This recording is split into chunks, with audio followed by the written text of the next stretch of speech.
this video, we will be discussing domestic violence and sexual assault and individuals who are differently abled.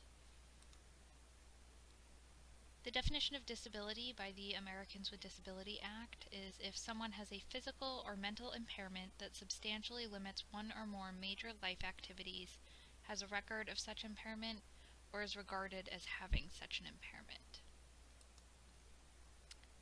Some statistics on individuals with disabilities and their experience with domestic violence and sexual assault.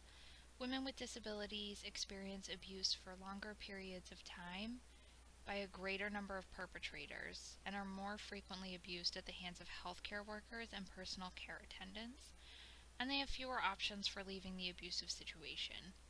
And when we think about domestic violence within a home, healthcare workers and personal care attendants don't often fall under that category, even when that person is, when the victim is dependent upon that person and that person cares for them within their home. It is not typically considered domestic violence. Some barriers that individuals face.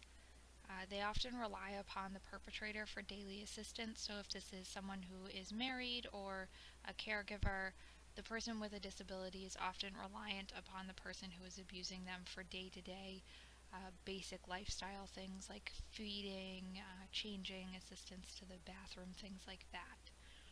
And the perpetrators often utilize the disability as a form of threat or coercion, so threatening to institutionalize someone, threatening to not provide those basic life services to them, things like that.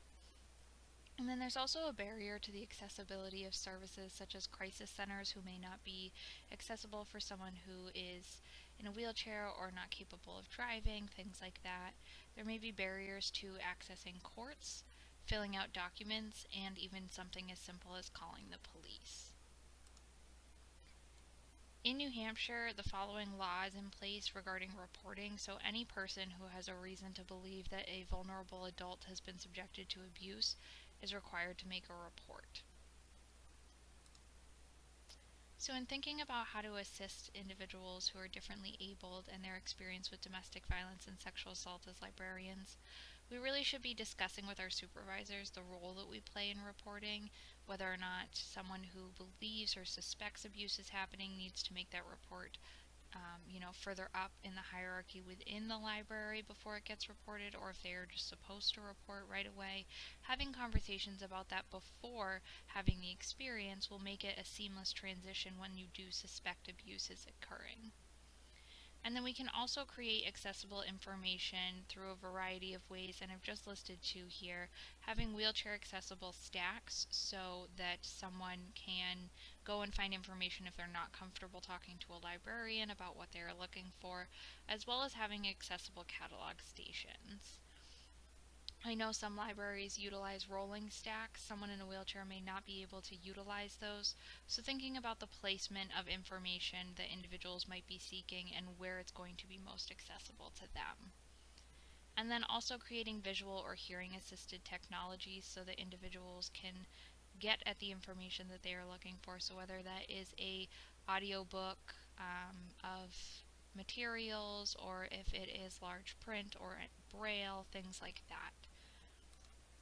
I've included some references here. The slide that talks about Harper and Douglas is a study that was conducted in Australia, so the information from them is from a different continent, but what we highlighted from them should not differ based on that. And then once again, Lockhart and Danis, whose information in domestic violence, intersectionality, and culturally competent practice is really helpful, as well as the law from the State of New Hampshire webpage.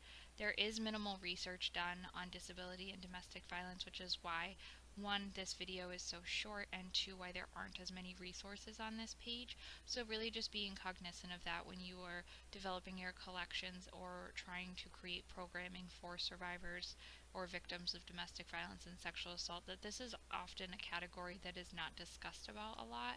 So just being aware of that as you move throughout your day-to-day life.